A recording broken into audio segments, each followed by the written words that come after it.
আজ শুক্রবার। আজকে আমাদের সব নিয়ম ভঙ্গ হয়ে একদম সব কিছু কমপ্লিট হয়েছে। তো আজকে সকালে মাকে আমিই পুজো করেছি। এবার থেকে মাকে তো যেরকম আমিই সেবা দিতাম, সেরকম আমিই সেবা দেবো, মা এবং রাধা মাধব। তো আজকে আমি খুব খুশি, কারণ অনেকগুলো দিন পর, প্রায় 15-20 দিন পর আমি মাকে স্পর্শ করতে পারলাম, মায়ের কাজ করতে পারলাম। এটা তো আলাদা অনুভূতি, এটা তো আলাদা প্রাপ্তি। সেখান থেকে বঞ্চিত ছিলাম প্রায় 15-20 দিন মতো। তো সেখান থেকে যখন আজকে দিতে পারলাম মাকে, খুব ভালো লাগলো। তো ভাবলাম তোমাদের সাথে সেটা শেয়ার করি। আজকে মাকে প্রসাদে দিয়েছি একটু পান্তুয়া, একটু মিহিদানা, একটু ফল, আর মাকে যেমন প্রত্যেকদিন একটু বাসমতি চাল দিই সেরকম।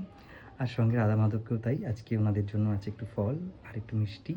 এই যে আমার রাধা মাধব আর আমাদের মা দয়াময়ী। সকলকে ভালো রেখো মা, সকলকে সুস্থ রেখো, শান্তি রেখো। জীবনে দুঃখ কষ্ট সব কিছুই থাকবে, তার মধ্যেও সকলকে হ্যাপি রেখো, সকলকে ভালো রেখো তোমরা। রাধে রাধে, জয় মা।